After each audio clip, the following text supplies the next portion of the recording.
और यहाँ पर परमेश्वर इस बात को इसलिए बता रहा है कि वो जानता है कि बागे अदन में पाप के आने के द्वारा मनुष्य आत्मिक रूप से तो मरा, लेकिन उस आत्मिक मृत्यु का प्रभाव उसके शरीर पर भी पड़ता है और इसलिए उसका शरीर भी उसकी आत्मा और प्राण से अलग होता है। इसी अलगाव या इसी सेपरेशन को हम मृत्यु कहते हैं।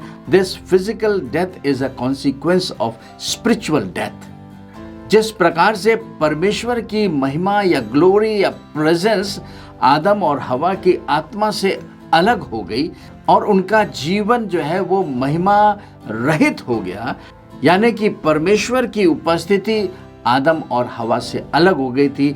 उस आदम और हवा से जिसे परमेश्वर ने अपनी समानता और अपने स्वरूप में बनाया, इसी को स्पिरिचुअल डेथ कहते हैं। ये पहली मृत्यु है और इसी आत्मिक मृत्यु का जो प्रभाव शरीर पे पड़ता है वो शारीरिक मृत्यु है, जिसमें कि मनुष्य का अपना आत्मा और प्राण, ये आत्मा और प्राण मनुष्य से कभी भी अलग नहीं हो सकते। ये आत्मा और प्राण शरीर को छोड़ देते हैं, शरीर से अलग हो जाते हैं, क्योंकि पाप के द्वारा मृत्यु ने संसार में प्रवेश किया और इस प्रकार से मनुष्य जो कभी ना मरने वाला था उसकी मौत आ गई और उनके इस पृथ्वी पर रहने के दिन जो है वो लिमिटेड हो गए।